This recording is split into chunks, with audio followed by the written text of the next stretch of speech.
Historia e Hazreti Jusufit a.s. Epizodi 3. Nga pusi drejt Egjiptit. Bismillahirrahmanirrahim. Asnjë sprov nuk zgjat për gjithmonë. Pas një kohe, pranë atij pusi kaloi një karvan udhëtarësh që ishte nisur drejt Egjiptit. Ata ndaluan për të marrë ujë. Njëri prej tyre e lëshoi kofën në pus.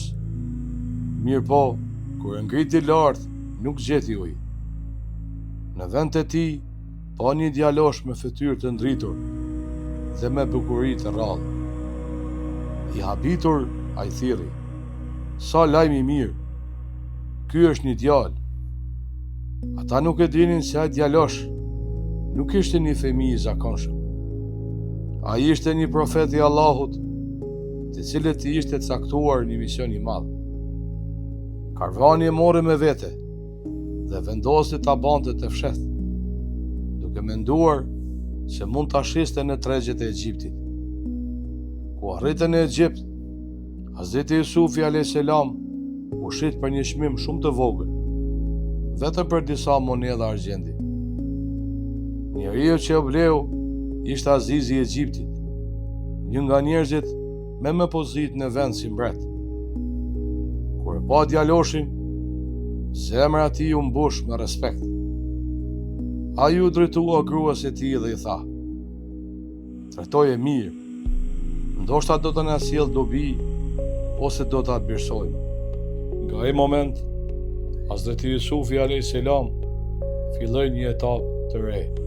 Ai nuk e dinte që Zoti kishte ruajtur mirësi të pashteshme për të. Vëllezërit menduan se larguan Hazreti Jusufin a.s. nga jeta e tyre. Po në të vërtetë, ajo sapo kishte filluar.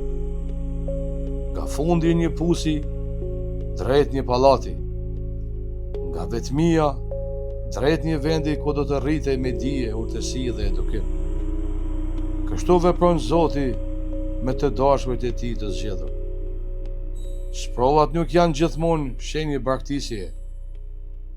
Askush nuk mund të largojë njeriu nga ajo që Zoti ka caktuar.